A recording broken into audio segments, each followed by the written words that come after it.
A'udzu billahi minasyaitonir rajim. Bismillahirrahmanirrahim. Assalamualaikum warahmatullahi wabarakatuh. Alhamdulillahirabbil alamin wassalatu wassalamu ala asyrafil anbiya'i wal mursalin wa ala alihi wa sahbihi ajma'in.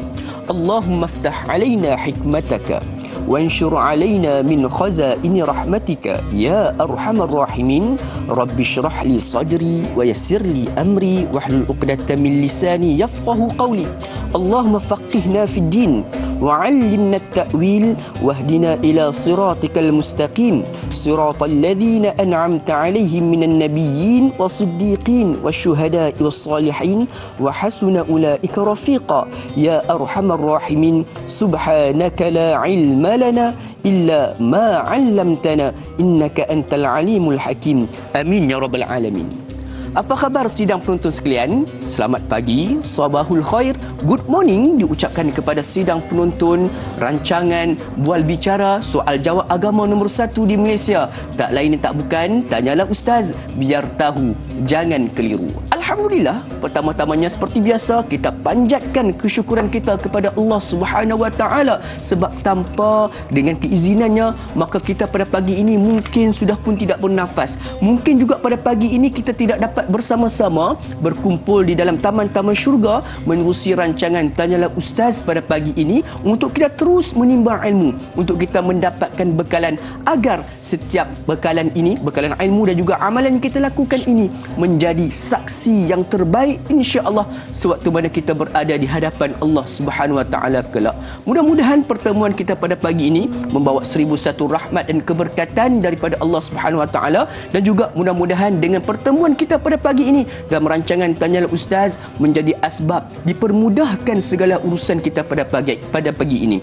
Ada sebarang doa yang kita inginkan ataupun kita ingin panjatkan kepada Allah Subhanahu Wa Taala. Ini juga merupakan di antara masa terbaik, masa mustajab, di mana doa-doa yang dibaca sewaktu mana berada di dalam majlis ilmu, majlis zikir, ingat pada Allah Subhanahu Wa Taala, insya-Allah akan diperkenankan oleh Allah Subhanahu Wa Taala. Bertemu lagi kita untuk edisi 20 Jun 2022 bersamaan 20 Zulkaadah 1443 Hijriah. Dalam rancangan Tanyalah Ustaz seperti biasa akan membawakan topik-topik yang menarik untuk kita sama-sama bincangkan, sama-sama kita bualkan, dapatkan jawapannya. Mungkin selama ini kita ada kekeliruan dalam bab berkaitan dengan agama, insya-Allah di sinilah tempatnya untuk kita mendapatkan jawapan dan juga untuk kita keluar daripada kekusutan, permasalahan dan juga persoalan-persoalan yang membelenggu diri kita selama ini, insya-Allah.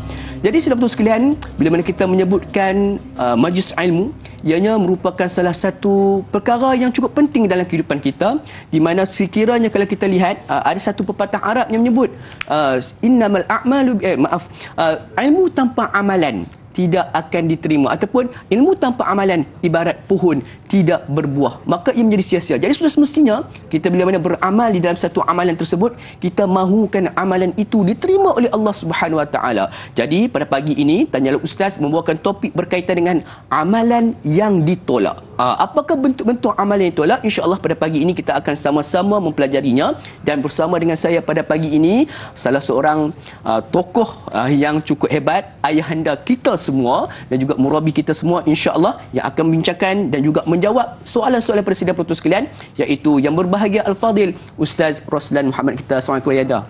Alhamdulillah, waalaikumsalam warahmatullahi wabarakatuh. Apa khabar? Alhamdulillah. Alhamdulillah. Saya nak ucapkan dulu pohon selasih di taman rumah Pak Leman. Terima kasih Datuk Kawan. Allahu Akbar. Saya nak balik-balik dengan pantun ni tak standby lagi Ustaz. Jadi insya-Allah sidang penonton sekalian pada pagi ini yang berbahagia Al-Fadhil Ustaz kita bersama kita untuk mengupas isu ataupun topik berkaitan dengan amalan yang ditolak ini. Seperti biasa, ada sebarang soalan yang ingin diajukan boleh untuk terus berhubung dengan kami di talian 1-800-881677 ataupun melalui media sosial rasmi kami di Facebook Tanyalah Ustaz TV3. Jadi insya-Allah tanpa membuang masa lagi, yang Ustaz, kita nak sebagai permulaannya lah, sedikit muqaddimah ataupun pendahuluan, sedikit tausiah buat kami semua. Apakah sebenarnya yang kita nak bincangkan di sebalik topik kita pada pagi ini, amalan yang ditolak? Tafadhal mashkura. Terima kasih. Assalamualaikum warahmatullahi wabarakatuh. Alhamdulillahi rabbil alamin wa nusalli wa nusallimu ala Sayyidina Muhammadin asyrafil anbiya'i wal mursalin wa ala alihi wa sahbihi ajma'in, amma ba'd.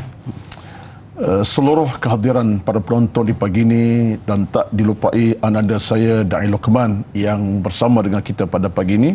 Tuan-tuan puan-puan yang dirahmati Allah sekalian, alhamdulillah, pertama saya ucapkan syukur pada Allah Azza wa Jalla, macam kata Da'i Luqman, telah kita syukurkan kita berada di majlis ilmu, satu majlis yang pasti meningkatkan upaya iman kita, mendekatkan kita kepada Allah Rabbul Jalil, yang pasti juga akan membina kekuatan dalaman kita untuk meraih kejayaan dunia dan keselamatan jua di hari akhir nanti. Amin rabbal alamin. Tajuk kita pada pagi ini dalam Al-Quran dapat tadi, amalan yang ditolak. Ya, bunyi tajuk itu menakutkan juga, ya. Tapi itulah hakikatnya. Sebab dalam kita beragama ni tuan-tuan, suatu kepastian, kemestian kita kena akur ialah bahawa kita hamba Allah Subhanahu wa taala. Dan tugas kita sebagai hambanya untuk beribadat, beramal, beribadat. Itulah tugas kita. Sebab Allah sebut Al-Quran pun, Az-Zariyat, Allah kata apa? Wa ma khalaqtul jinna wal insa illa liya'budun. Untuk beribadat. Apa makna ibadat? Ibadat dengan beramal. Kita solat, kita qiyam, tahajud, kita berdoa, kita berzikir, baca Quran, buat kebaikan, sedekah, derma. Itu merupakan amalan kita. Itulah pakaian kita. Sebab itulah kekuatan kita dengan ibadat ni amat penting kita kena jagai demi untuk kebaikan kita di hari akhirat. Sebab apa? Amalan kita ini menjadi pesaka besar di padang mahsyar. Kita ada 3 benda, saya ulang sebut setiap kali. Pertama, ilmu. Ilmu adalah pemandu kita. Yang kedua, iman. Iman adalah penyelamat kita. Yang ketiga, amal salah. Ia adalah bekalan kita. Zadun ala tariq. Bekalan untuk kita mencapai keselamatan di alam akhirat. Tanpa amal, kita ke mana-mana. Jadi isu sekarang kita ialah amalan yang ditolak. Ini tajuk agak negatif lah. Patutnya kita bincang amal yang diterima. Tetapi kita ada kena ambil yang sisi negatif untuk kita ingatkan. Sebab apa? Sebab dalam hidup ini, cabaran kita ialah cabaran nafsu dan syahwat. Ada benda-benda yang mengotori amal kita. Contoh, menipu, dusta, bohong, berzina, tidak betul dalam hubungan kemanusiaan, dengki, dendam, caci mencaci. Itu semua amal-amal yang boleh merosakkan kita dan amalan kita. Apa makna kita ibadatnya lengkap tapi asyik caci maki orang? Ya. Zikir, Masya Allah, zikir tu 5,000 kali sehari sebenarnya, tapi asyik maki hamun, Da'i Luqman contohnya. Contoh. Jadi itulah sesuatu yang menakut kita. Sebab itulah bagi saya isu ini isu kita bersama, dan yang bercakap pun perlu kepada peringatan, yang mendengar pun kita nak ingatkan sama baik.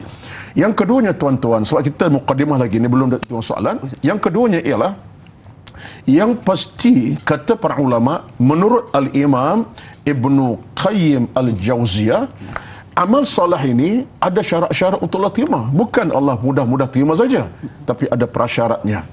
Antara syarat amal kita diterima Allah Subhanahu wa taala, kalau ikut pada para ulama banyaklah.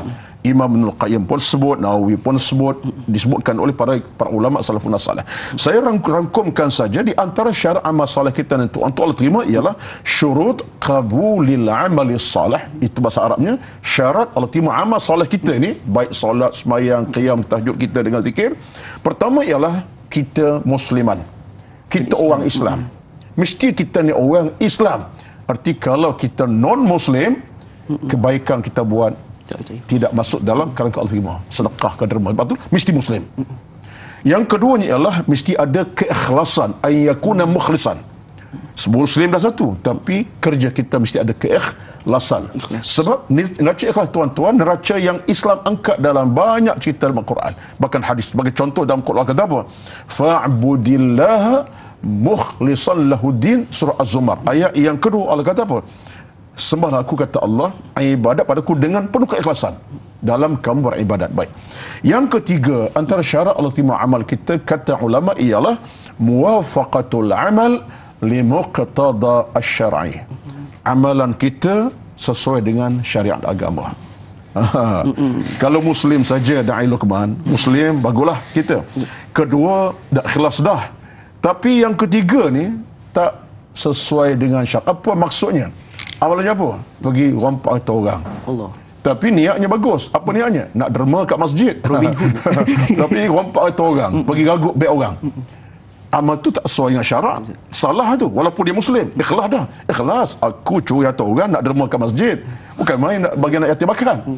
Jadi tak betul lah. Jadi amal kita mesti sesuai dengan syariat halal maksud. Jadi ini yang saya rasa di antara isu utama kita, di mana kita nak bincang tentang apa perkara kita buat dalam hidup kita dan apa benda-benda kita kena berjaga-jaga. Sebab dalam beragam punca amal tolak banyaklah. Kita contohnya makan harta haram, kita mengumpat, mengeji, mencela, minum arak, kita tak ikhlas, bermegah, takabur. Itu semua amal-amal yang menolak amal kita pada Allah itu terima. Itulah muqaddimahnya. Wallahu a'lam. Allah Akbar. Jadi di sebalik pada muqaddimah tersebut terdapat beberapa kata kunci lah sebenarnya Ustaz. Sebenarnya apa yang kita nak bincangkan pada pagi ini itu adalah berkaitan dengan bagaimanakah suatu amalan itu boleh ditolak ataupun amalan-amalan yang memang tak diterima oleh Allah. Bagus. Dan yang seterusnya adalah syarat-syarat bagaimana kita nak dapatkan amalan kita itu agar diterima oleh Allah Subhanahu Wa Taala. Insya-Allah satu pencerahan yang cukup menarik dan sudah semestinya para penonton kalau bertanyakan soalan pastikan soalan-soalan berkaitan dengan tajuk kita pada hari ini, insya-Allah. Jadi jom kita nak beralih dengan soalan pertama daripada sahabat Facebook kita, daripada Puan Ain Fadilah Nur Ain. Assalamualaikum Ustaz, da'i dan kru-kru tanyalah Ustaz. Waalaikumsalam warahmatullahi. Banyak amalan yang baik dilakukan di dunia, tetapi sayangnya bila di akhirat ianya menjadi muflis. Mengapakah segala amalan baik yang dilakukan olehnya ditolak oleh Allah Subhanahu Wa Taala? Mohon pencerahan Ustaz. Terima kasih. #biar tahu jangan keliru. Silakan Ustaz. Terima kasih Puan Ain Radhiyah. Dia kata kepada kita banyak amal yang kita dah buat. Bila sampai di hari akhir kita seolah-olahnya kehilangan segala-galanya. Keletihan kita tak berbaloi, masa habis dengan ibadat tak berbaloi, akhirnya kita jadi muflis di padang mahsyar. Baik, saya rasa inilah di antara perkara yang menakutkan kita. Kita bekerja, contoh kalau alam dunia sekarang, kita bekerja, tiba-tiba begitu habis amal kerja kita, duit RM1 pun tak ada contohnya.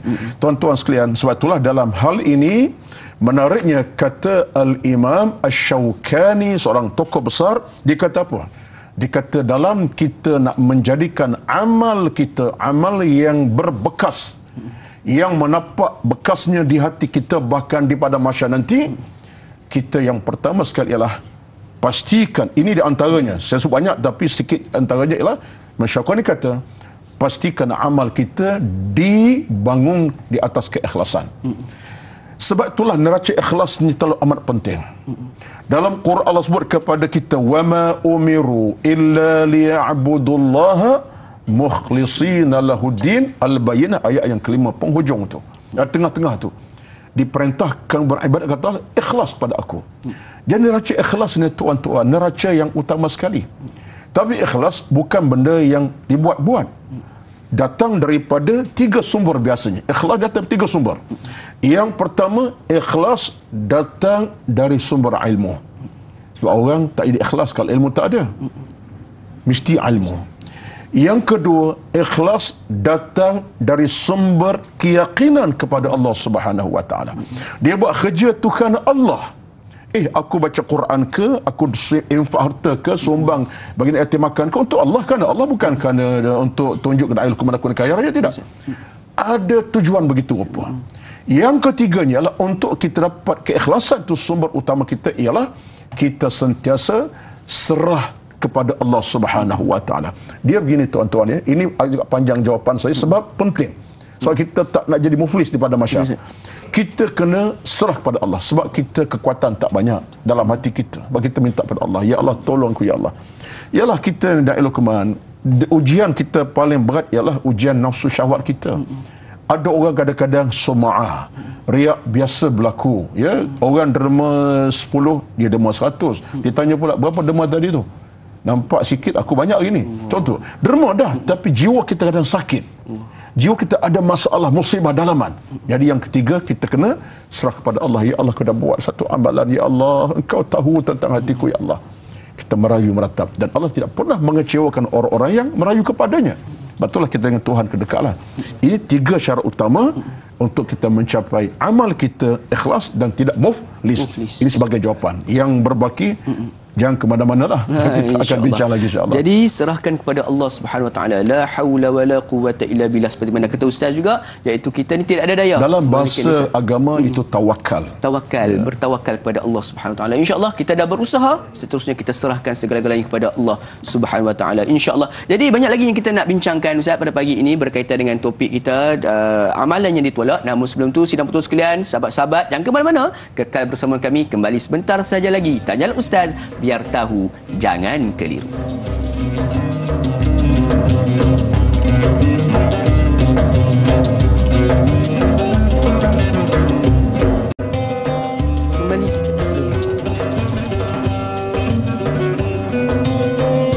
Alhamdulillah, sudah betul sekalian, kembali kita bertemu dalam rancangan Tanyalah Ustaz, biar tahu jangan keliru. Pada pagi ini sama-sama kita mengambil iktibar, sama-sama kita mengambil ilmu berkaitan dengan amalan-amalan yang ditolak. Ada sebarang soalan yang ingin diajukan, seperti biasa boleh untuk terus berhubung dengan kami di talian yang tertera di kaca televisyen anda, dan juga kepada sahabat-sahabat saudara serumpun kita yang pada saat ini sedang menyaksikan menerusi live Facebook kita. Jadi jangan lupa untuk sama-sama kita sebar luaskan ilmu yang kita dapat pada pagi ini dengan menekan butang kongsi agar kita dapat menyampaikan dan juga melebar luaskan lagi ilmu berkaitan dengan amalan yang ditolak ini kepada seberapa ramai yang boleh. InsyaAllah ini juga akan menjadi salah satu cara untuk kita nak jana saham pahala kita sebagai bekalan dan juga amalan yang kita nak bawakan sebagai saksi di hadapan Allah Subhanahu Wa Taala kelak. Dan satu lagi peringatan kepada sahabat-sahabat yang menonton secara live Facebook ni, ada soalan yang ingin diajukan, jangan diajukan di ruangan komen di live Facebook, tapi keluar sebentar, pergilah ke gambar poster saya dengan Al-Fadhil Ustaz Roslan Muhammad. Kita boleh bertanyakan soalan anda di ruangan komentar di bawah gambar poster tersebut, insya-Allah. Jadi jom tanpa buang masa lagi, kita nak raikan soalan berikutnya pada sahabat penonton kita daripada Facebook, daripada Tuan Roslin Samah. Assalamualaikum. Waalaikumsalam warahmatullahi. Soalan saya, apakah perbezaan antara amalan yang ditolak dengan amalan yang tergantung kerana hutang? Mohon pencerahan Ustaz. Wallahu a'lam. Jadi Ustaz, soalan ni kita baru saja tadi memang berbual sikit tentang hutang ni Ustaz. Bagaimana Ustaz? Silakan. Okey. Terima kasih kepada saudara sahabat kita, iaitu saudara Rusdin Samah, di atas soalan yang menarik dengan soalnya, apakah perbezaan antara amalan yang ditolak dengan amalan yang tergantung contoh kerana hutang. Baik. Dia begini, wallahu alam, tapi apa yang saya dapat ambil suatu keputusan ataupun satu solusi di sebalik soalan ini, yang pertama sekali ialah di sana ada amalan-amalan yang ditolak. Ya, contohnya kalau sampai ke tahap seorang itu murtad, contohnya irtadda, iaitu murtad pada agama. Jadi amal-amalnya baik solatnya, qiyam, tahajud akan tertolak. Terus langsung dia sebagai seorang yang kufur, tidak mukmin kepada Allah Azza wa Jalla. Itu sebagai contoh, ya. Namun begitu para ulama kita sebut, sebenarnya dalam soal tolak ini bukan saja soal murtad, tapi kemungkinan disebabkan oleh amal-amal kita yang hilang nilai keikhlasan pun tertolak. Baik. Cuma di situ kalau boleh kita kait dengan persoalan amalan tergantung kerana soal hutang. Baik. Amalan dia tergantung kerana hutang yang tak dijelaskan. Ini pun satu di antara benda yang kita nak kena raikan. Saya kena ambil kesempatan bahawa tuan-tuan, hutang adalah suatu kewajipan yang kena selesaikan. Tolong. Sebab kita jangan anggap hutang satu benda yang biasa. Kita berhutang, kena selesaikan. Tak dapat sesegera, kena maklumkan bila kita selesaikan. Dan kena diketahui oleh anak isteri dan keluarga. Kadang-kadang seorang ayah, dia berhutang, tak tahu oleh anak isterinya. Sampai ke mati, sampai puluhan tahun, datang orang minta hutang. Ini satu bebanan. Baik. Saya bukanlah bercakap tentang hutang ini, tapi nak sebut ini suatu amanah dalam agama. Baik. Seorang yang tergantungkan hutang tadi, kalau ikut dalam konteks agama, seolah amalan tertolak. Sebab itulah soal dia dengan orang itu, dengan orang yang dia berhutang. Baik, secara mudah dia macam tertolak sebab tergantung amalnya. Sebab itulah bagi saya, dalam hal ini, yang pertama sekali, yang amal hutangnya itu memang nampak je tertolak, tetapi tergantung dalam keadaan sementara kalau ada orang yang melunaskannya. Kalau ada melunaskan, contoh dah, kalau anak melunaskan hutangnya, isteri lunaskan hutangnya si mati, contohnya hutang saya telah mati, maka tak langsung dia akan dikabulkan kembali sebagai hamba Allah yang baik. Tapi kalau dia terhutang sampai ke mati, ini yang kita takutnya. So ada ulama yang berkata, boleh jadi, ini pandang ulama ya, boleh jadi semua amal pun akan tergantung sama. Ustaz, sedikit Ustaz tambahan kepada persoalan tentang hutang Ustaz. Sebabnya seperti mana kata Ustaz, satu benda yang cukup penting untuk kita selidiki. Jadi Ustaz bincangkan tentang kalau orang tu sudah meninggal, dia berhutang. Tapi bagaimana pula kalau orang yang kita hutang tu dah meninggal dunia pula Ustaz? Bagaimana kita nak langsaikan hutang tersebut? Orang yang kita berhutang itu telah meninggal dunia. Baik, hutang tetap hutang. Bukan mana si yang kita hutang meninggal, alhamdulillah, dah selamat dah kita. Sebab apa selamat? Dia mati dah dia. No. Itu no bahasa Jawa ke bahasa Inggeris? Bahasa Inggeris ya. Tidak bahasa Melayu. Tidak terlepas kita punya tanggungjawab. Sebab si yang kita berhutang tadi dengan orang sekian-sekian, dia ada keluarga. Dia ada di sana orang-orang yang namanya warisnya. Tetap kita kena selesaikan dengan waris ditinggalkan. Kita berhutang dengan seorang ayah, anak ada, jumpa anak Pak Ngah ke Pak Cik ke Pak Long ke kata apa nama lah, ada hutang ayah kau sekian sebanyak, kena selesaikan.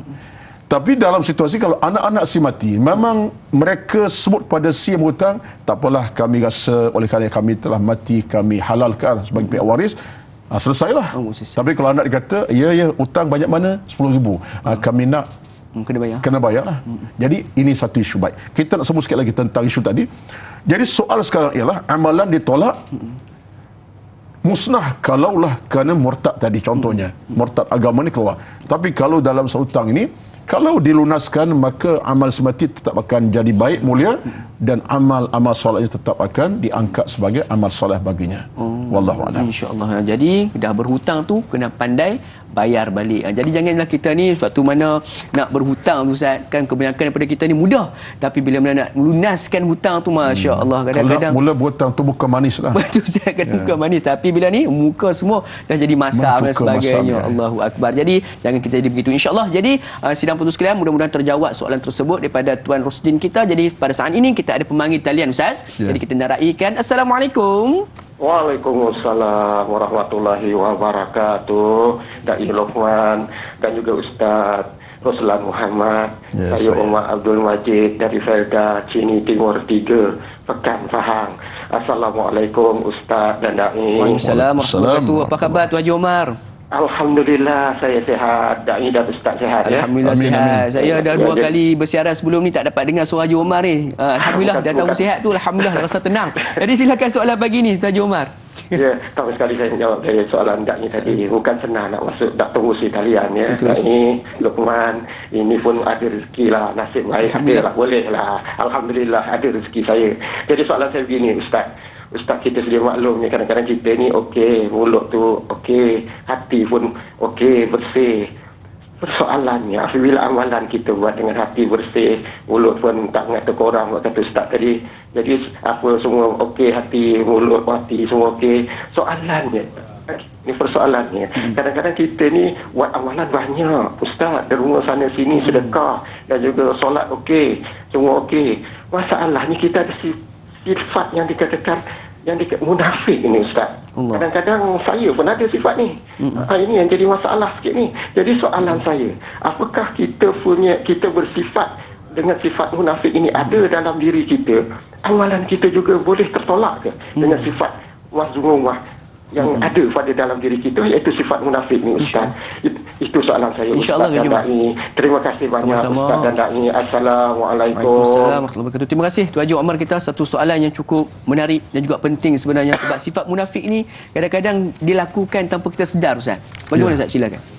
Baik, terima kasih kepada Cik Omar Abdul Majid daripada Cini Pahang. Soalan yang memang saya rasa sesuai dengan realiti kita semasalah. Kita tak nafikan kita dalam dunia kehidupan beramal kita banyak cabaran menanti kita, sifat-sifat yang sebab dalam agama ini kita diajar oleh Allah Subhanahu, oleh Nabi SAW untuk kita berdoa. Contohnya satu hadis daripada Imam At-Tirmizi, Nabi meriwayatkan kepada sahabat satu doa untuk mohon dijauhkan sifat munafik, kufur dan durhaka.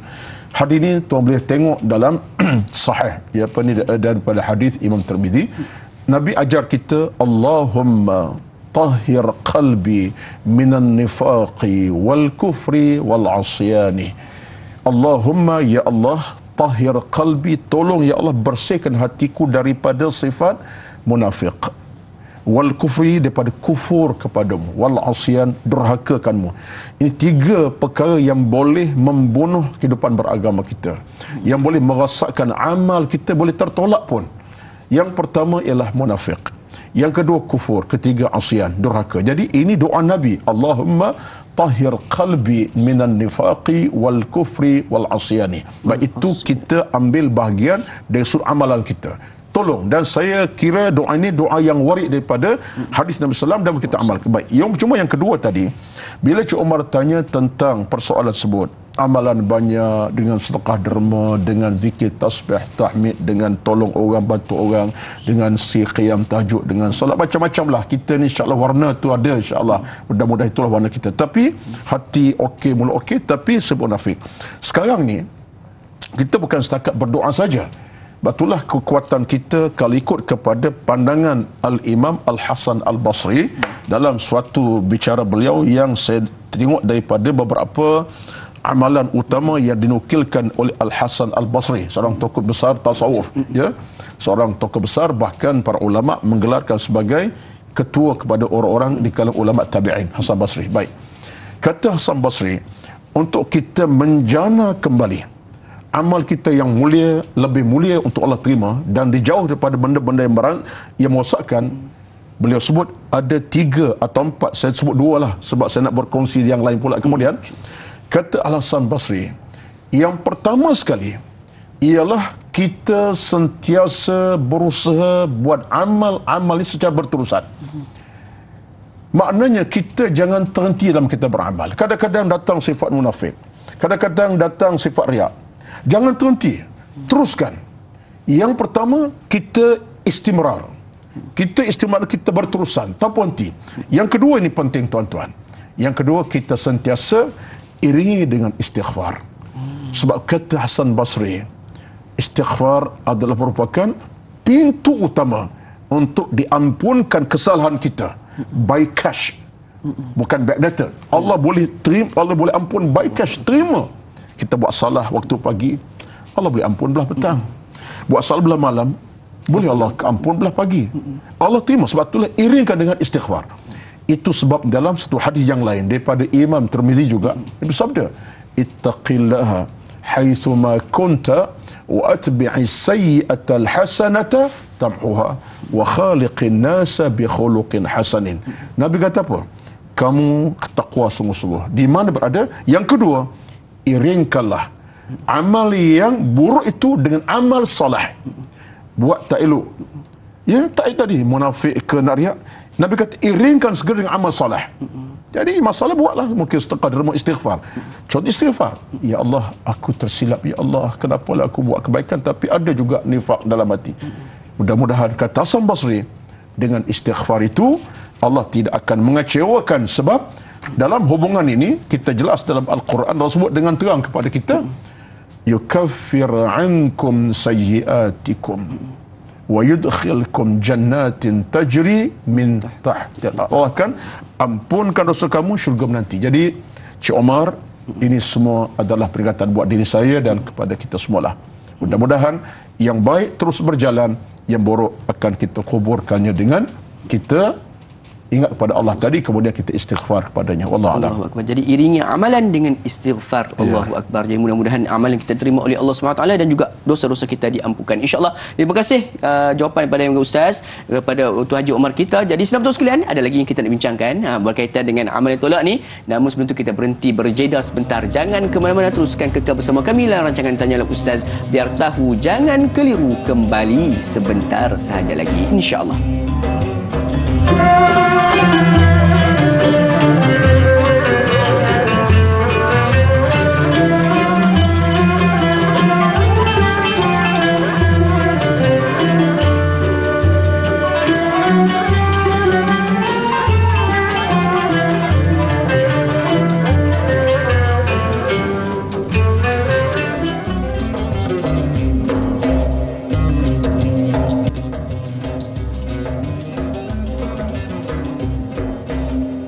Astaghfirullahalazim, astaghfirullahalazim, astaghfirullahalazim. Jadi senang betul sekalian, ayuh sama-sama kita memperbanyakkan istighfar seperti mana salah satu daripada hujah yang telah pun dikupaskan oleh Al-Fadhil Ustaz Roslan kita sebentar tadi berkaitan dengan salah satu cara untuk kita nak timbulkan ikhlas dalam amalan kita dan juga agar amalan kita ini diterima oleh Allah Subhanahu Wa Taala adalah dengan cara kita mengiringi setiap amalan tersebut dengan beristighfar agar Allah Subhanahu Wa Taala mengampunkan dosa-dosa kita dan tiada lagi penghalang agar amalan kita itu sampai kepada Allah Subhanahu Wa Taala. Insya-Allah. Masih lagi kita bertemu dalam rancangan Tanyalah Ustaz, biar tahu jangan keliru, membincangkan topik berkaitan dengan amalan yang ditolak. Jadi ada sebarang soalan seperti biasa boleh untuk terus berhubung dengan kami.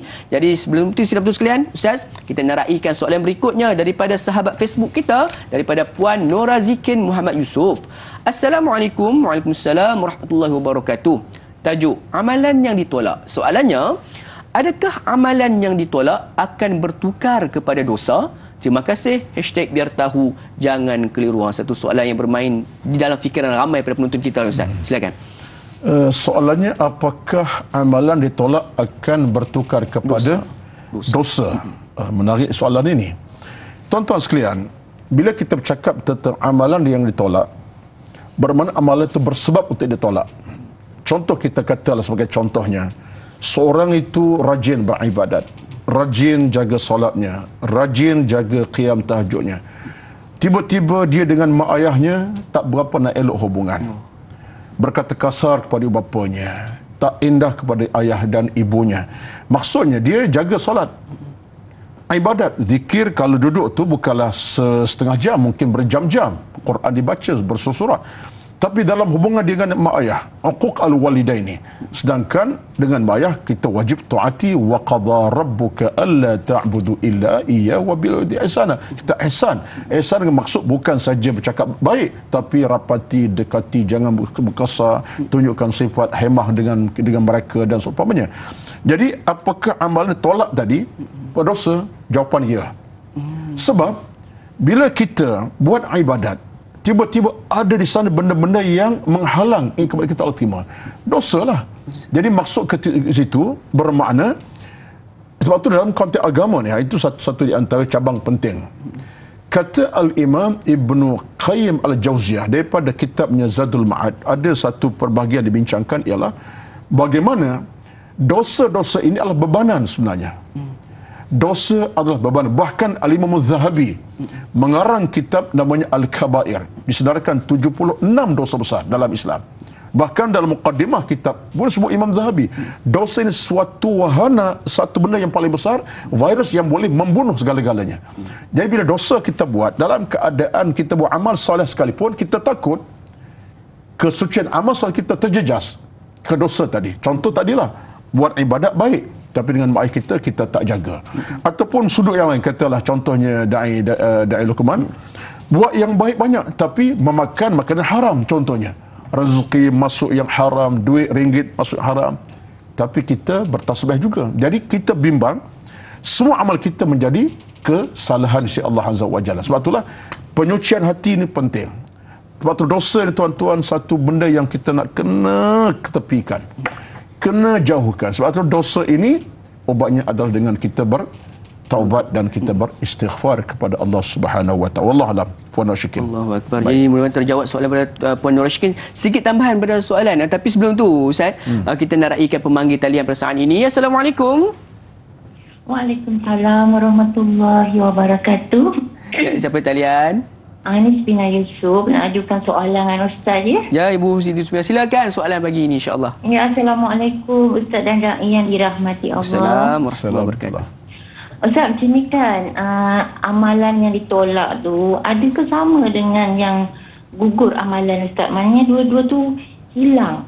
Dan bila dah hilang tu, macam mana nak kembalikan balik supaya kita ni dapat amalan-amalan yang dah lah gugur dan hilang tu? Adakah mengumpat tu juga menggugurkan amalan Ustaz? Okay, Ustaz ya. Assalamualaikum. Assalamualaikum. Terima kasih Ibu Supinah kita. Satu soalan yang menarik ni tentang amalan ni gugur pula Ustaz. Silakan. Okey, Puan Supinah Yusof yang merupakan penonton yang kerap bersama dan bertanya soalan. Terima kasih Puan Supinah. Baik. Dia begini. Kita kena ada suatu keseimbangan dalam kita berbicara tentang persoalan amal yang ditolak dan amal yang gugur. Bila bercakap tentang amal yang gugur, maksudnya amalan yang terbatal. Contohnya kerana isu murtad tadi. Murtad menyebabkan semua amal kita akan gugur dan terbatal. Sebab kita murtad daripada agama baik. Adapun bila amal ditolak ini, mungkin satu sebab tertentu. Sebab tertentu amal ditolak. Contohnya kita dalam keadaan buat ibadat tetapi bermegah-megah, berbangga, takaburlah atau riak, sum'ah tadi. Jadi amal kita sedekah contohnya. Sedekah tapi nak tunjuk lebih pada orang lain, ya, lebih sikit. Kita ada riak dan sum'ah. Dan riak itu satu amalan salah dalam Islam. Amal sedekah kita Allah tolaklah. Tolaklah sebab apa? Sebab engkau buat dengan keadaan sum'ah ataupun riak tadi. Ketika itu amal sedekah kita tertolak. La syai', tak ada apa dah. Pahalanya tak ada apa. Ditolakkan. Tetapi tidak bermaksud amal kita yang Allah tolak. Contoh kita solat, kita berzakat, kita berzikir. Ketika mana kita buat amal, kita datang riak, semua hilanglah. Tapi kalau kita dapat cover balik dengan istighfar ke, dengan kita kembali kepada agama semula, dengan kita ikhlaskan hati, ia hanya akan datang kembali semula. Selagi mana kita tidak murtad. Murtad ni yang kita sebut sebagai gugur amalan. Murtad ini satu amalan yang bawa kepada hilang segala-galanya. Wallahu a'lam. Allahu akbar. Jadi murtad itu menyebabkan terus tertolak dan juga menambahkan dosa. Jadi Ustaz, satu yang menarik Ustaz berkaitan dengan dosa ni Ustaz, kan bila mana kita sebut dosa ni ada salah satu juga penyebab kepada neraka. Jadi Ustaz, saya tertarik ada satu soalan daripada sahabat saya. Dia bertanyakan berkaitan dengan daripada surah Al-Maun Ustaz, yang berkaitan dengan fawailul lil musallin, iaitu neraka wilah bagi orang yang solat, dan alladzina hum fi salatihim sahun. Jadi Ustaz, adakah ini bermaksud solatnya itu memang ditolak oleh Allah Subhanahu Wa Taala secara total Ustaz? Disebabkan oleh sahun tersebut. Silakan. Baik. Dia begini. Dalam isu kita beribadat ini, tuan-tuan sekalian, kita solat tetapi dalam keadaan kita sahun, lalai, cuai. Baik. Solat kita kalau ikut hukum hakamnya Allah terima. Dari sudut kita dengan cara berqiyamnya, kita duduk dan kita baca ayatnya, Allah terima. Tetapi bila kita cuai dengan maksud sahun tadi, kita dalam keadaan pahala tadi memang tak adalah. Dari sudut hukumnya Allah terima kita punya amalan, tetapi dengan sebab kita sahun tadi tertolak. Jadi situ menunjuk kepada kita kena faham dari sudut bahawa dalam agama ini keikhlasan tu segala-galanya. Itulah orang yang solat, ini kata para ulama dia kena betulkan segala pada niatnya lagi, daripada dia punya amal rukun rakannya, 13 rukun solat kita kena tahu supaya semua ultima. Tetapi ada satu kisah dalam hadis Nabi sallallahu alaihi wasallam, dan ini pun satu perbincangan para ulama juga. Diriwayatkan ada seorang sahabat Nabi sallallahu alaihi wasallam ini, ada sahabat Nabi, ya manusia tuan-tuan puan-puan, dia solat tetapi dia suka mencopet apa mana? Suka mencuri orang punya barang. Dia bukan rompak samun, tidak, tapi dia suka tengok barang orang, jaga-jaga slipper kat masjid. Ada pengalaman nampak. Jadi dia suka mencopet, tengok barang orang dia ambil. Sahabat Nabi ni tapi solat, sehingga sahabat kata dia ni seorang qaiman. Qaiman maksud bukan tak bangun diri, tapi dia seorang yang qiyaman, jaga solat malamnya. Tahajud tu. Kata Nabi SAW, biarkan dengan solatnya, mudah-mudahan dengan solatnya dia akan berubah jadi orang yang baik. Jadi sini menunjukkan kepada kita bahawa ada nilai keadilan Islam. Apa keadilannya? Seorang yang walaupun buat silap macam mana pun, teruskan ibadat, mudah-mudahan kesan ibadat dia akan merubah dirinya.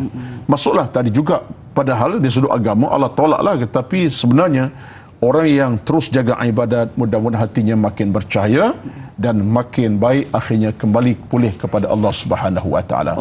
Cuma kita jangan ambil sikap yang namanya hipokrit lah. Oh, kalau aku solat tapi kalau aku cuai solat baik tak sembahyang. Jangan, ya. Aku sembahyang pun asyik menipu juga. Jangan, teruskan solat, mudah-mudahan kesan solat itu akan mengubah diri kita ke arah kebaikan. Allah ni Maha Kaya. Allah Maha Kaya. Sebab Allah sebut Quran, innama yataqabbalullahu minal muttaqin.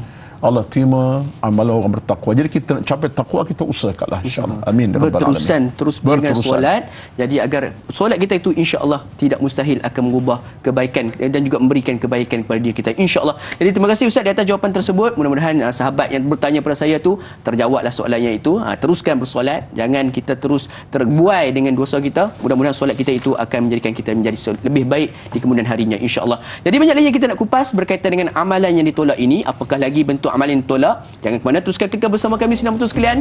Tanya Ustaz biar tahu, jangan keliru. Kembali sebentar saja lagi insya-Allah.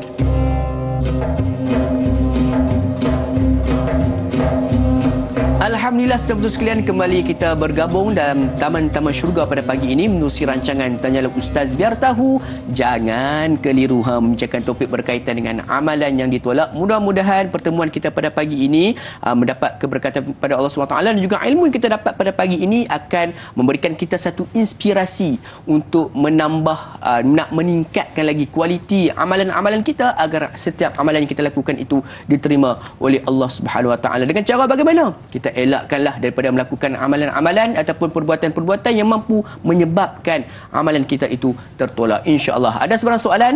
Boleh seperti biasa terus berhubungan kami untuk bertanyakan soalan-soalan anda, dan kita untuk soalan berikutnya kita naraikan sahabat kita dari Facebook daripada saudara Jai Jai. Assalamualaikum warahmatullahi wabarakatuh. Waalaikumsalam warahmatullahi. Rasulullah sallallahu alaihi wasallam bersabda, tiada dari umatku orang yang minum arak tidak diterima solatnya selama 40 hari. Kemusykilan saya, adakah sia-sia solat orang yang minum seteguk arak? Adakah dia tak perlu solat selama 40 hari Ustaz? Mohon pencerahan. #biar tahu jangan keliru. Terima kasih. Jadi Ustaz, silakan. Okey, terima kasih kepada soalan Jajai ya. Menarik soalannya. Soalan tu yang menarik ialah apakah tak perlu solat 40 hari itu ya. Baik. Dalam satu hadis Imam An-Nasa'i disebut begitulah. Kata Nabi SAW, la yashrabul khamra rajulun min ummati, seorang minum arak pada umatku tak akan diterima solat 40 hari. Pertama sekali ini menurut hadis peringatan. Sebab arak itu tetap benda haram sampai kiamat. Sampai kiamat arak di antara benda yang diharamkan agama, dan jelas daripada surah Al-Maidah 90. Ya ayyuhallazina amanu innamal khamru wal maisiru wal ansabu wal azlamu rijsun min amalis syaitan fajtanibuh. Al-Maidah 90 jelas qat'i hukumnya. Allah sebut arak, judi, tong nasib itu kerja syaitan. Fajtanibuh, kamu jauhi. Dan ini adalah pengharaman yang mutlak sampai kiamat. Baik. Isunya sekarang ialah manusia ini kadang-kadang itulah dia. Ada ujian mendatang, solat minum arak juga. Dia kata, siapa? Sekarang saya tak minum arak, macam tak sihat lah. Ubat lah. Sepatutnya, solat tu menyihatkan badan. Solat itu patut menyihatkan fizikal, menyihatkan akal dengan kita takbir, kita baca Quran, kita berzikir selepas solat. Itu semua adalah ubat yang boleh merawat penyakit apa datang. Penyakit berserabut perut berserabut. Hatilah mana bukan berserabut, kelantan punya. Berserabut akal dengan musibah apa datang, kepayahan dan harta. Solat patut jadi rawatan. Tapi dia kata, saya tak minum arak macam tak selesa. Lepas minum arak, sembahyang zuhur. Lepas belum sembahyang subuh, arak dah minum. Tuan-tuan, pertama sekali ini adalah sikap yang tidak betul dalam agama. Jawapan pada soalan Jai tadi ialah, isunya apakah solat itu dengan apakah sia solat minum arak tadi? Pertama sekali, saya nak bagi dua jawapan.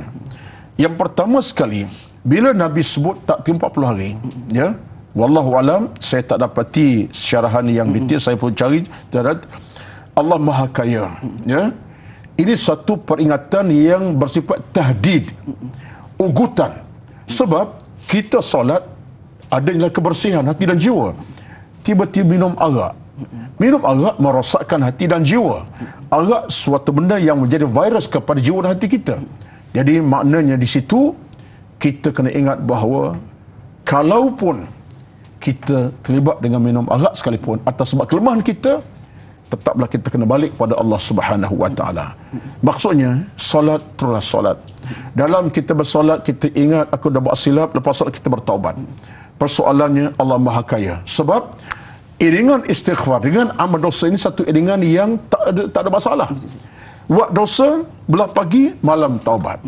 Buat dosa belah siang, malam taubat. Tak ada masalah. Cuma yang tak boleh ialah kita anggap dosa ini boleh buat bila-bila masa, taubat bila masa tak boleh, macam itulah. Kita nak ambil sikap nak berubah, tak ada masalah. Buat dosa, kita minta Allah ampunkan, ya Allah aku tersilap, ya Allah aku lemah sangat, tak masalah. Sama dengan isu arak tadi. Cuma yang penting jangan mengekali. Jangan kita istimrar mengekalkan minum arak sampai ke mati. Sebab Nabi sebut dalam hadis Imam Muhammad, Nabi kata apa? Mudminul khamri in mata laqiyallaha ka'abidin wathanin. Imam Ahmad riwayat dalam musnad kata apa? Siapa yang tegar dalam araknya. Mudmin maknanya orang tegar minum arak. Tak boleh tak minum. Dan sampai tahap tu dia minum sampai tegar sampai ke mati, kata Nabi kata. Orang tu bila dia mati dengan sebab dia arak dia minum sampai tak berhenti, dia seolah bertemu Allah sebagai seorang penyembah berhala. Mati tidak beriman. Ini kita sebab kita buat dosa bertaubat. Kemudian yang keduanya ialah jangan kita kekal dalam soal minum arak. Sebab apa? Kita bimbang amalan tertolak sekaligus sebab kita mengekali. Tak nak bertaubat. Ini yang kita takut. Buat dosa, minum arak tadi, tak nak bertaubat. Kata Nabi SAW, nun di pada masyarakat nanti akan tiba ketikanya kamu akan diberikan tinatul khabali. Satu minuman namanya tinah al-khabal. Apa dia kata sahabat? Rasulullah, tinatul khabal. Kata Nabi, araqu ahlinar wa usarat ahlinar. Iaitu minuman daripada peluh ahli neraka dan saripati darah nanah neraka. Itu minuman bagi peminum arak yang tegar tadi, tak bertaubat. Di pada masyar Allah hulur, Nabi hulur mereka hulur kepadanya peluh ahli neraka dan saripati danah dan darah neraka. Itulah minumannya. Dulu kamu nak minum sangat di dunia arak, sekarang minum lagi. Tapi yang lebih teruk dan lebih membunuh segala-gala busuk dan seumpamanya. Ini ancaman. Jadi kesimpulannya ialah orang yang buat dosa tetap peluang taubat dan Allah terima kembali kalau dia betul-betul kembali kepada Allah dengan keampunan dan seumpamanya. Wallahu a'lam. Allah, satu peringatan buat kita bersama dan juga kepada mungkin ada juga yang menonton kita pada saat ini yang masih lagi Ustaz. Peringatan, ya. Peringatan mungkin juga bersama. Ada juga di kalangan penonton kita yang memang masih lagi mungkin ketagihan dengan arak ni. Mudah-mudahan ambil peluang ini daripada ilmu yang disampaikan oleh Ustaz ini sebagai sebab untuk kita berubah. Kalau tak bermula sekarang, bila lagi? Sidang betul sekalian, InsyaAllah. Jadi jom kita beralih dengan soalan berikutnya daripada Puan Sal Rasid Cikci. Assalamualaikum Ustaz Da'i. Assalamualaikum warahmatullahi. Adakah meringankan solat dan ibadah-ibadah lainnya itu termasuk dalam amalan yang ditolak? Mohon penjelasan Ustaz. Terima kasih. #biar tahu jangan keliru. Silakan Ustaz. Baik, Puan Sarasid, jelas ya, daripada soalan itu ialah apakah meringankan solat termasuk ibadat lain itu merupakan di antara termasuk amalan yang ditolak oleh Allah Subhanahu wa taala. Betul. Kita dah sebut acap kali dan kita ulang balik sekarang ni kepada tuan-tuan bahawa ancaman kepada amalan-amalan yang kotor, contohnya tak solat, meringankan solat, minum arak tadi, boleh menyebabkan amal-amal kita tertolak. Sebab dalam kita beribadat ini satu benda besar. Ibadat package, tuan-tuan. Ibadat ini adalah package. Dia bukan berpisah. Oh, saya nak jaga solat, tak nak bayar zakat. Saya nak berpuasa, tapi tak nak bersolat. Saya nak sedekah derma banyak, tapi saya tidak nak puasa contohnya. Mana mungkin? Sebab dalam agama ini, Islam datangkan ibadat secara by package. Yang lengkap. Dan package ini, package yang diwartakan oleh Allah Subhanahu wa ta'ala. Suatu bila datang satu Nabi Islam, dia kata apa? Bunyal Islamu ala khamsin. Hadis Bukhari Muslim. Dibina Islam atas 5 kaedah. Daripada syahadah sampai kepada haji. Itu kata Nabi. Bunyal Islamu ala khamsin. Dibina Islam atas 5 package utama. Arti tiap satu nak kena menyempurna yang lain. Jadi kalaulah dalam hubungan kita dengan ibadat ini, kita solat tapi kita ringan-ringan bab batal. Contohnya suka ghibah, suka mengumpat, suka namimah, suka apa ni, maksud adu domba contohnya. Jadi ini yang menyebabkan amal tertolak. Maknanya amal kita tak lengkap. Yang patut amal kita 100% hanya dapat 2% saja. 2% tidak ke mana-mana. Kita akan kerugian. Jadi sebab itulah dalam hubungan ini kita nak kena lengkapkan. Allah Ustaz, kita manusia ada kelemahan. Betul. Dalam Islam memang Allah tahu kita lemah. Ya'lamu kha'inatal a'yun wa ma tukhfi. Allah tahu apa rahsia dalam kita. Cuma tuan-tuan kena ingat, saya kena diri saya, jalan untuk sempurnakan ibadah satu jalan wajib kita lalui. Sempurnakan. Sebab itu kita sebenarnya kita dengan ilmu, dengan amal salah, itulah cara kita sempurnakan. Kalau tidak kita bimbang, amal kita tertolak demi kerana kita berterusan dengan kemaksiatan kepada Allah Subhanahu Wa Taala. Wallahu a'lam. Jadi jangan kita meringan-ringankan ibadah yang kita lakukan. Jadi Ustaz, satu soalan Ustaz berkaitan dengan tadi Ustaz menyebutkan berkaitan dengan arak kan, kita menjawab persoalan tentang arak sehingga mana tak diterima satu peringatan oleh Allah Subhanahu Wa Taala. Ustaz berkaitan dengan mengambil makanan dari sumber yang haram. Sebagai contoh aja, makan daripada harta anak yatim, makan daripada sumber rasuah, judi dan sebagainya. Adakah orang yang memakan dengan cara ini, segala ibadah yang dilakukannya ditolak oleh Allah Subhanahu Wa Taala, Ustaz? Baik. Yang pertama sekali ialah kita kena faham bahawa soal pemakanan adalah soal yang paling utama. Kerana makan minum merupakan sesuatu yang boleh membangun kehidupan. Orang boleh sihat walafiat kerana soal pemakanan. Kalau tak makan, demam, letih dan akhirnya boleh jadi mati, kekurusan akhir mati. Dan dengan ibadat, dengan kita makan minum, kita boleh beribadat, boleh berqiyam, tahajud, boleh bangun 4 pagi, boleh ke masjid. Bagaimana? Sebab kita makan minum. Maka dalam hubungan kata para ulama, ini mengambil kata Imam Nawawi, ada satu kata apa? Pemakanan yang salih, yang baik ini sebenarnya membantu kita ke arah untuk menyempurnakan ibadah kepada Allah Subhanahu Wa Taala.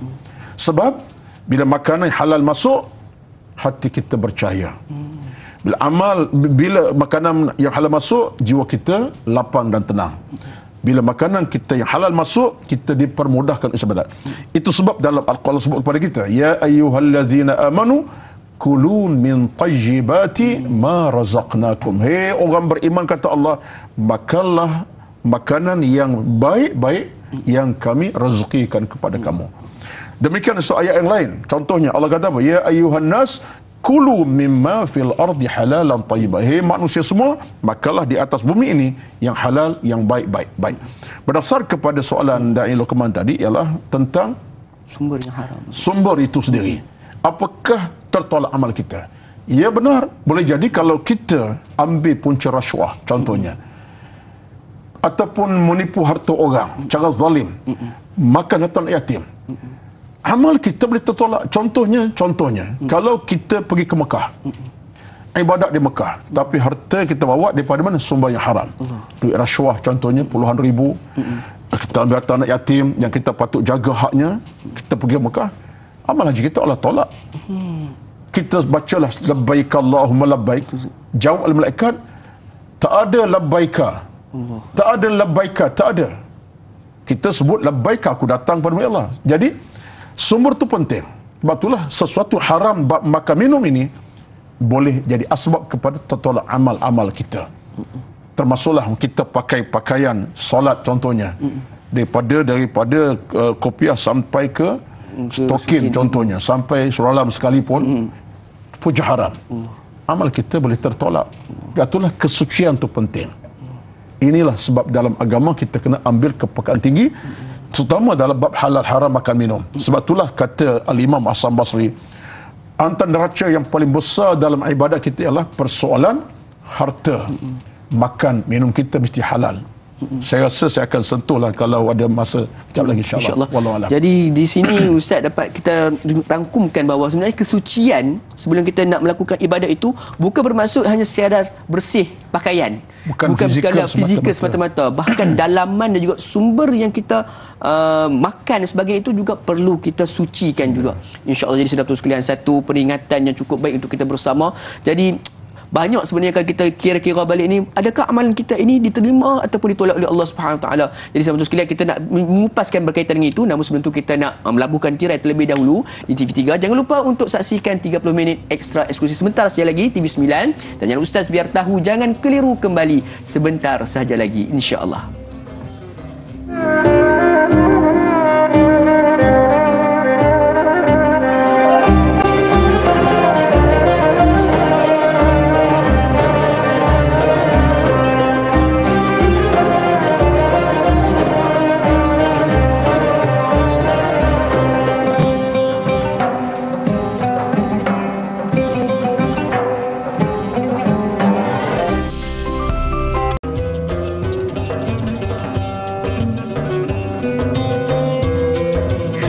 Sektor ekonomi pesat membangun, memberi kelegaan masyarakat setempat. Ada yang masih tidur, bingkaslah bangun, tanyalah Ustaz nak sampaikan maklumat. Alhamdulillah, kembali kita bertemu pada pagi ini dalam rancangan Tanyalah Ustaz biar tahu. Jangan keliru membicarakan topik berkaitan dengan amalan yang ditolak. Mudah-mudahan setiap intipati yang kita dapat pada pagi ini di dalam rancangan Tanyalah Ustaz berkaitan dengan topik ini dapat kita jadikan satu perangsang untuk kita terus memperbaiki kualiti amalan kita selama ini, agar segala amalan yang kita lakukan itu diterima oleh Allah Subhanahu Wa Taala. Ada sebarang soalan yang ingin diajukan kepada kami, boleh untuk terus berhubung dengan kami di talian 1-800-881677 ataupun menerusi Facebook kami di Facebook Tanyalah Ustaz TV3. InsyaAllah soalan-soalan yang terpilih kita akan ajukan kepada yang berbahagia Al-Fadhil Ustaz Roslan Muhammad kita untuk sama-sama kita dapatkan kupasan dan juga jawapannya, insya-Allah.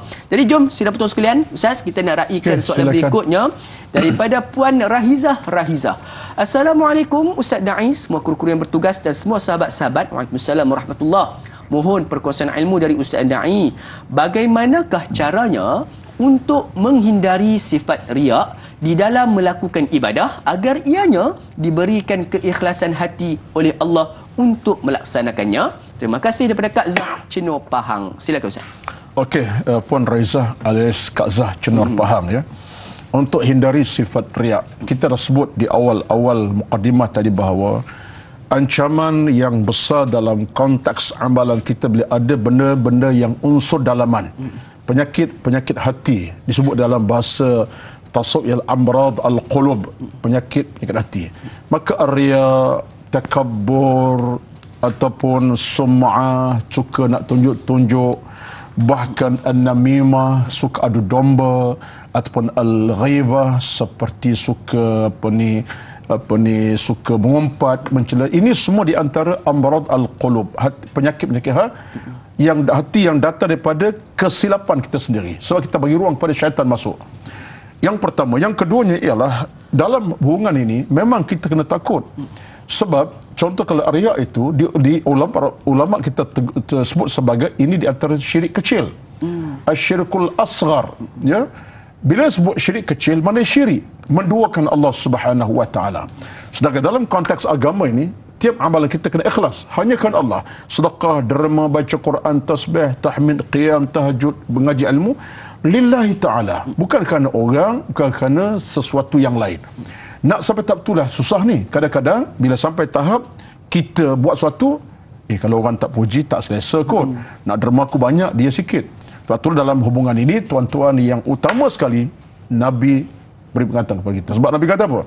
Innallaha la yaqbalu minal amali illa ma kana lahu khalisan wa batughiya bi wajhuhu. Imam Tirmidzi meriwayatkan, Allah tak akan terima mana-mana amalan dilakukan melainkan ikhlas dan mohon kepada Allah Subhanahu wa taala keredaannya. Baik.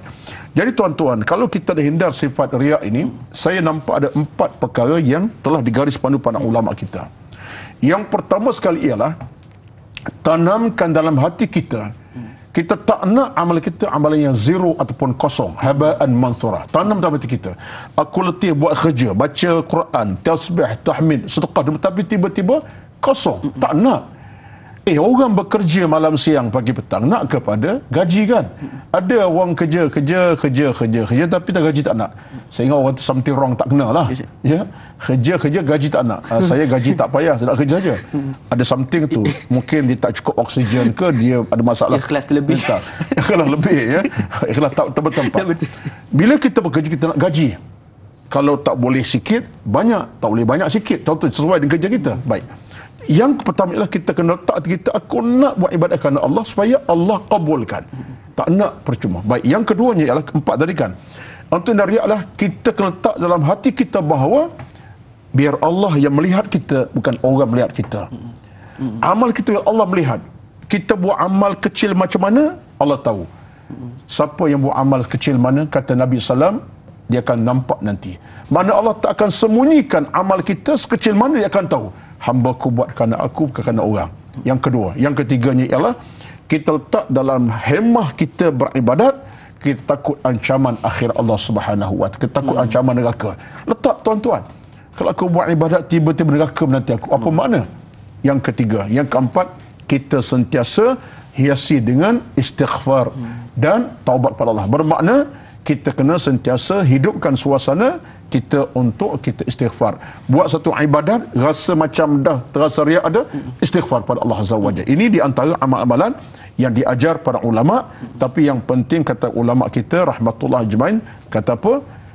Amalan riak ini amat bahaya sebenarnya. Jangan biarkan. Kalau syirik nampak kecil tapi dia besar pada pandangan agama. Wallahu a'lam. Allahu Akbar. Jadi riak ini mampu untuk menjadi pembunuh amalan juga Ustaz. Ya, merosak dan membunuh amal. Dan juga membunuh amalan kita. Jadi insya-Allah mudah-mudahan terjawab soalan daripada Kak Zah kita. Kita nak beralih dengan soalan berikutnya Ustaz dengan meraihkan pemanggil di talian. Assalamualaikum.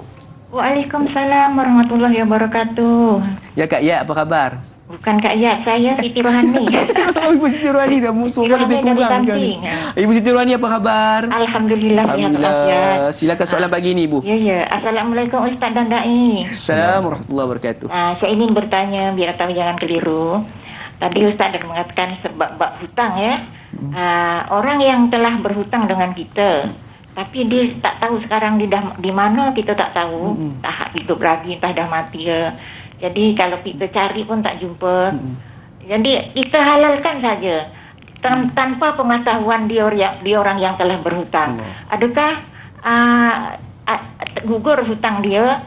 Sebab kalau kita biarkan tak dihalalkan, dia tak bayar. Di akhirat nanti benarkah dia mencari kita atau kita mencari dia?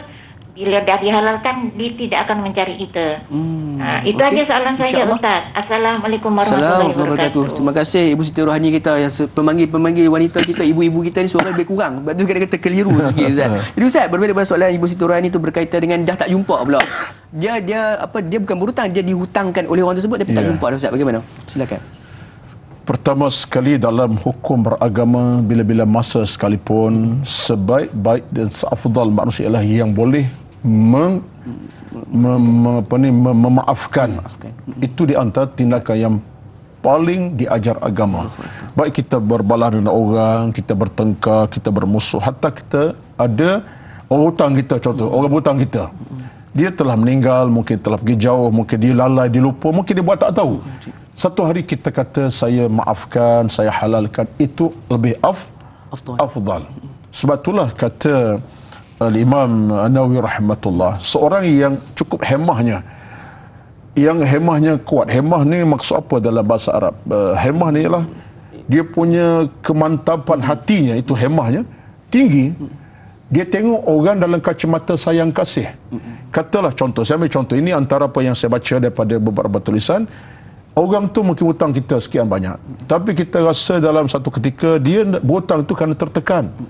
Dia berhutang kerana dia nak pada hutang, kerana dia ada sesuatu dia nak selesaikan, kita bagi. Tiba-tiba dia rasa orang tu macam tak nak bayar, ataupun kita anggap dengan posisi kita apa, mungkin ada tekanan lain, dia ada masalah lain, dia nak bayar, atau mungkin kita tengok dengan positif. Akhir kita kata apa? Saya halalkan. Apalagi kalau dia dah tak ada, dia mati, lebih baik. Dia pun tak ada musibah daripada masyarakat, kita pun pahala by cash. Pahala kita by cash, kita tolong orang sehingga orang tu tak mampu bayar, kita maafkan, kita mendapat cash. Kan Nabi sebut kepada kita dalam satu hadis yang Nabi kepada kita, siapa yang tolong orang kepada kebaikan, Allah akan bantunya pada masyarakat nanti. Ya, makna kita tolong orang dalam keadaan orang tu perlu kita tolong, bantu, segala pahala kita akan dapat by cash di padang masyarakat nanti. Itu satu hakikat yang kita kena fahami. Jadi jangan bersikap orang tekah kepala lah, saya tak maaf sampai kiamat, saya tak akan maaf sampai kemati, saya tak maaf sampai keturunan 7 keturunan. Itu bukan daripada agama. Tak maaf sampai kemati, kiamat, itu bukan pada ajaran agama. Itu bukan ajaran agama. Tak daripada bukan pada Nabi SAW. Itu hanya daripada nafsu kita semata-mata. Baik. Jadi seorang yang hebat sebenarnya Ustaz, bila mana sebut orang yang mampu memaafkan, itu memang seorang yang hebat. Allah Akbar. Jadi itu antara kata-kata Imam Ghazali. Sehebat manusia adalah seorang yang boleh maafkan orang beritahu dia tak salah. Orang salah tapi dia boleh maafkan orang. Itu hebatlah. Ya. Mudah-mudahan kita tergolonglah dalam golongan orang yang terhebat tersebut, insya-Allah. Jadi saudara-saudara sekalian, banyak lagi kita nak bualkan berkaitan dengan amalan yang ditolak. Namun sebelum itu, seperti biasa, kita nak berhenti berehat sebentar. Jangan ke mana-mana, teruskan kekal bersama kami. Tanya Ustaz biar tahu. Jangan keliru, kembali sebentar sahaja lagi.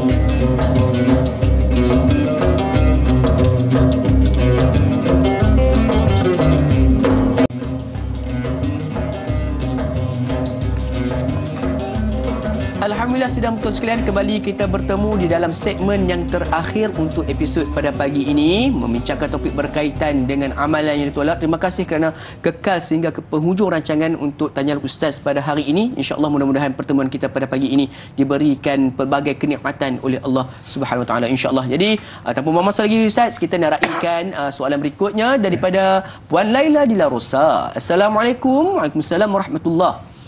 Adakah tertolak segala amal kebaikan jika seseorang itu suka bermegah-megah dengan harta bendanya atau ada sifat takabur walau sebesar zarah dalam hatinya walaupun dia seorang ahli ibadah? Mohon pencerahan. Terima kasih Ustaz. #biar tahu jangan keliru. Silakan Ustaz. Baik. Benar ya Puan Laila di La Rosa yang bertanya jauh nun daripada luar daripada Semenanjung lah ya. Baik. Benda-benda semacam lah yang kita paling takut. Sebab kata Al-Imam Ibnu Qayyim Al-Jauziyah, al-marad al-qalbi ataupun amra al-qulub ini dia menjadi ancaman kepada amal-amal kita yang kita buat. Contohnya, ada takabur dengan harta benda. Dalam bab derma contohnya, sedekah kan? Sedangkan dalam Islam itu, sedekah dalam agama ni, kalau ikut kepada falsafah agama, Allah bukan pandang sikit ataupun banyak, tapi keikhlasan. Sikit pun ya, banyak pun ya. Yang tak ya ialah tak beri. Tak bagi. Itu yang tak ya. Dalam Islam Allah bukan pandang pada kuantiti, tapi kualiti. Sikit Allah terima, banyak terima. Yang penting ialah Quran pun sebut kepada kita, alladzina yunfiquna amwalahum, siapa yang derma harta mereka dengan keadaan ikhlas pada Allah Azza wa Jalla, Allah kabulkan. Tiba-tiba datang perasaan disebutkan Puan Laila tadi tentang takabur, rasa lebih, macam-macam. Ini di antara ancam boleh membunuh amal-amal kita, sedekah kita. Akhirnya haba'an mansura. Jadi apa nilai kita? Jadi sebab kita kena mengawal hati. Sebab itulah dalam proses kita punya ilmu mendidik hati tuan-tuan, apa amalan pertama kita? Amalan kita yang pertama sekali kita beramal adalah miti ikhlas. Sebutkan tadi. Sebab Allah sebut Quran, Allah kata apa? Fa'bud wa kum nasyakirin. Kamu beribadat betul dan syukur kepada Allah Azza wa Jalla. Dalam surah Az-Zumar 66. Jadi neraca utama kita ikhlas. Ikhlas ini dia boleh membina amal, tanpa ikhlas membunuh amal kita.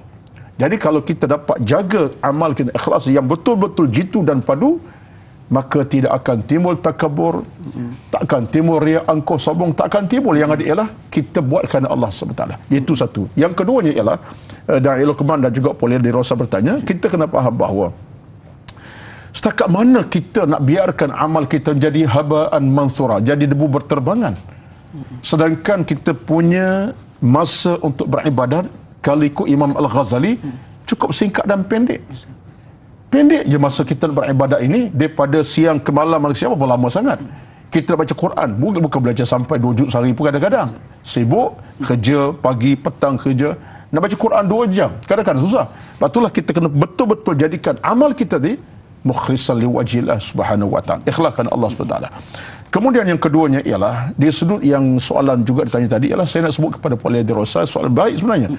Sebenarnya, kalau kita mampu untuk sentiasa jaga amal kita, ikhlas satu hal, kemudian kita sentiasa menambah nama amalan.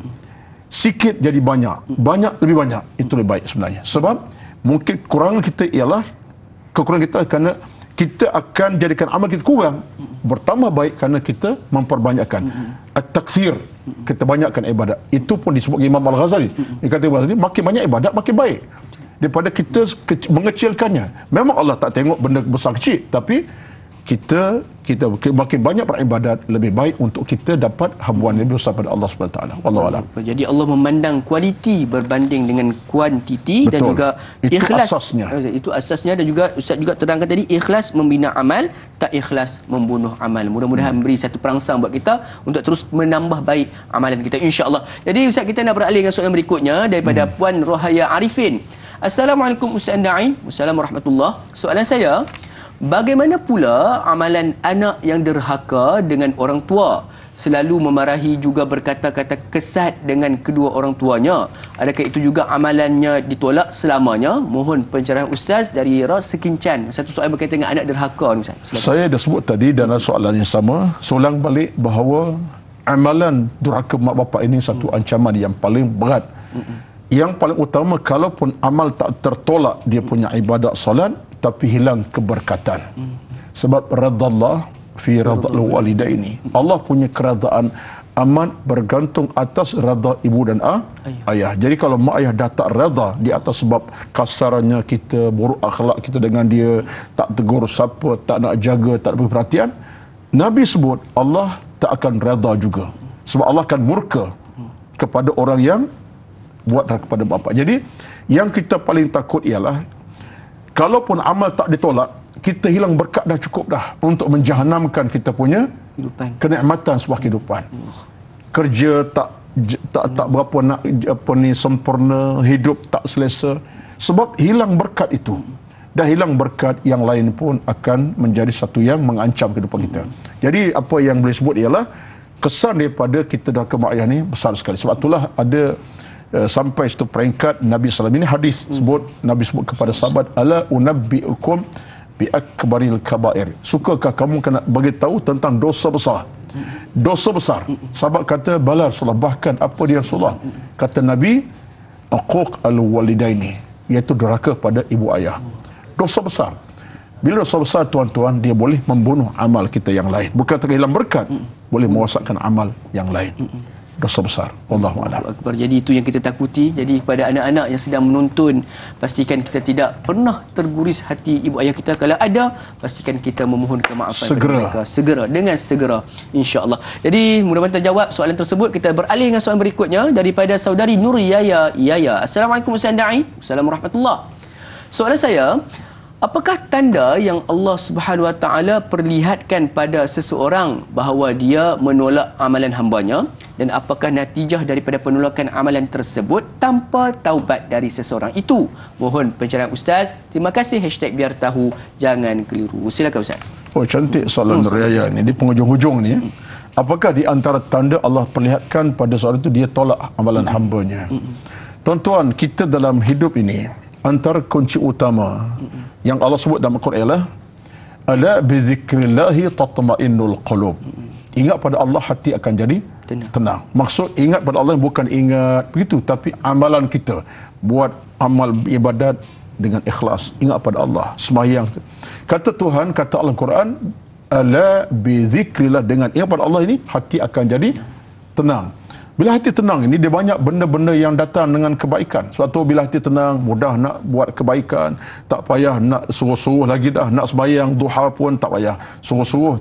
Automatically dia akan sembahyang duha pukul 8, pukul 9, pukul 10 yang ada sekarang ni. Contohnya, sedekah derma. Tetapi bila kita amal tertolak, daripada hukum agama ialah jiwa kita sakit.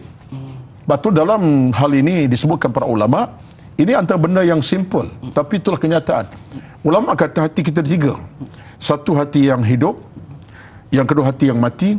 Hati yang sakit. Al-qalbul hayy, al-qalbul marid, al-qalbul mayyit. Ini di antara penyakit kita. Yang betul yang hiduplah. Yang dua ini, sakit mati, kita tak nak. Baik. Bila kita amalan tertolak ni, hati kita sentiasa tak tenang. Malas beribadat. Kita susah dengan kebenaran. Bercakap pun sombong, angkuh pun datang, tak boleh. Itu tanda amal tertolak lah tu. Sebab tu kita tak nak jiwa kita mati dengan sebab kita mencari sebab untuk ditolak amal kita. Baik. Kalau seorang itu dalam isu yang sama, apakah natijah orang tu penolakan amal tanpa dia taubat? Sebab itulah saya sebutkan tadi bahawa pakaian kita dalam beragama, kita buat silap betul, tapi segera kita istighfar dan taubat pada Allah Azza wa Jalla. Kita buat amal sedekah, ada riak, ya Allah aku minta ampun, ya Allah aku dah buat silap, kita istighfar, air mata tumpah menangis, taubat, Allah akan tiup balik amal kita. Sebab Allah tak akan tutup amal kita bila mana dia taubat, terima taubat kita. Allah akan buka balik ruang-ruang pada kita. Jadi tuan-tuan, yang penting dalam tajuk kita ini, jangan kita nampak daripada sudut yang paling negatif, amal tertolak, mana tolak terus. Allah boleh terima kita balik amal kita, akhlak hidup ini bila kita kembali kepada Allah dengan kita bertaubat. Maka kunci saya pagi ini adalah jangan tangguh taubat, jangan biar hidup kita terus berkekal dengan maksiat. Hentikan maksiat kepada Allah, ikhlaskan hati. amal kita yang macam mana buruk sekalipun akan jadi sempurna elok bila kita dapat kembali ke pangkal jalan agama. Allahu Akbar. Itulah hakikatnya. Segera akan bertaubat, Ustaz. Allahu Akbar. Satu benda yang kita perlu sama-sama selidiki selepas mana kita melakukan amalan, terus kita segerakan dengan istighfar kepada Allah SWT. Jadi Ustaz, sebenarnya kita sudah pun berada di penghujung rancangan ni. Satu soalan yang juga boleh jadikan satu kesimpulan, Ustaz. Itu berkaitan dengan kita hari ini membincangkan banyak daripada sudut dia tertolak amalan. Jadi Ustaz, kita macam nak tahu macam menakutkan. Jadi nak bagi menjernihkan keadaan ni, jadi Ustaz, bagaimanakah pula caranya kita nak dapatkan amalan yang diterima oleh Allah SWT? Sebagai kesimpulan ringkas, silakan. Allah Subhanahu Nabi bersabda, innallaha ta'ala tayyibun la yaqbalu illa tayyiba. Allah tu maha cantik, sempurna, tayyib, baik dan elok. Allah tak terima melainkan yang elok-elok saja. Jadi pada situlah menampak kepada kita bahawa setiap amalan kita bila ada nilai keikhlasan, nilai kesungguhan, nilai muhasabah diri yang berkekalan, amal kita tidak akan jadi amal tertolak, bahkan Allah terima. Saya nak nukil di penghujung ini daripada kitab Imam Al-Ghazali, kitab Ihya Ulumuddin. Imam Ghazali kata, dalam kita beribadat untuk Allah terima amal kita secara mutlak, 5 benda tolong jaga. Pertama, mujahadah. Buat ibadat berterusan, tanpa henti, jangan henti ibadat. Saya buat dosa, nak berhentilah. Saya tak. Walaupun kita buat dosa sekalipun, buat ibadat secara berterusan, mujahadah.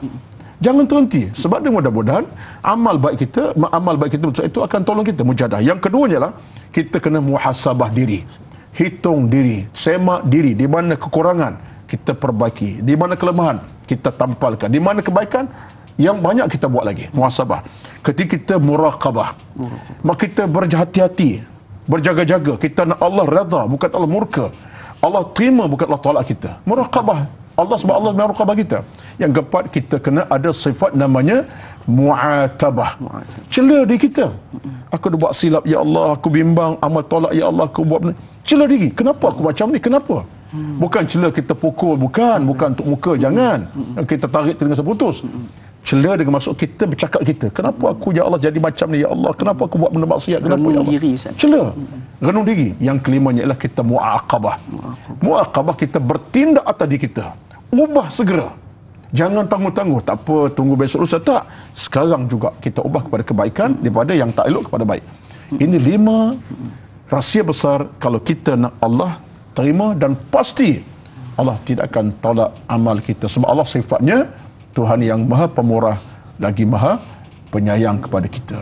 Jadi itulah saya rasa kunci, sebagai kunci kita kena bawa, dan bawa kunci ini sebagai kunci amal kita, insya-Allah. Allahu Akbar. Jadi ada 5 cara untuk kita nak pastikan ataupun kebaikan amal, insya-Allah amalan kita ini akan terima oleh Allah SWT. Jadi Ustaz, satu kesimpulan yang cukup cantik kita tutup pada hari ini. Jadi Ustaz, sebagai mencari keberkatan dalam pertemuan kita pada pagi ini, boleh Ustaz akhirkan dengan sedikit bacaan doa ringkas, mudah-mudahan Allah SWT perkenankan pertemuan kita. Silakan. Rabbal alamin. A'udzu billahi minasyaitonir rajim. Bismillahirrahmanirrahim. Alhamdulillahi Rabbil Alamin. Wassalatu wassalamu ala Sayyidina Muhammad wa ala alihi wa sahbihi ajma'in. Allahumma lakal hamdu kama yanbaghi li jalali wajhika wa azimi sultanik. Allahumma tahhir qulubana minan nifaq wal kufri wal asyan. Allahumma zayyin qulubana bil iman. Allahumma taqabbal minna innaka antal alimul hakim. Ya Allah, kabulkan amalan kami, ya Allah. Kalau Tuhan kami yang maha mendengar lagi maha mengetahui, maha menerima amal-amal hamba-Mu yang lemah ini. Innaka antal wahhab. Kalau Tuhan kami maha pemberi, maha menerima segala-galanya. Rabbana alaika tawakkalna wa ilaika anabna wa ilaikal masir. Allahumma ya muqallibal qulub thabbit qulubana ala ta'atika. Rabbana atina fid dunya hasanah wa fil akhirati hasanah wa qina adzaban nar. Sallallahu ala sayyidina Muhammad walhamdulillahi rabbil alamin. Taqabbalallahu minkum. Inna wa minkum taqabbal ya karim. Jazakallahu khairan katsira Ustaz di atas bacaan doa dan juga perkongsian ilmu kepada kami semua. Mudah-mudahan Allah SWT kekalkan Ustaz dalam kesihatan, panjangkan usia Ustaz, amin, dapat amin, terus ya Rabbal lebar luas alamin. dan juga berkongsian ilmu kepada kami semua insya-Allah. Jadi saudara sekalian, terus kita tambah tingkatkan amalan kita agar kita mendapat amalan diterima oleh Allah SWT dan agar kita terhindar dari amalan tolak. Jangan lupa untuk saksikan rancangan Tanya Ustaz pada esok hari bersama dengan moderator kita Da'i Hadari, bersama dengan ahli panel kita Al-Qadir Ustaz Ahmad Fuad Muhammad Mukhtar kita yang akan membincangkan berkaitan dengan pengajian hadis 40 Imam Nawawi, marah bertempat. Jadi saya dan Luqman mohon maaf sekiranya ada terkurang di mana-mana, terkasar tutur bahasa. Bertemu lagi di lain episod rancangan Tanyalah Ustaz. Biar tahu jangan keliru. Akhirul kalam. Wabillahi taufiq wal hidayah. Wassalamualaikum warahmatullahi wabarakatuh.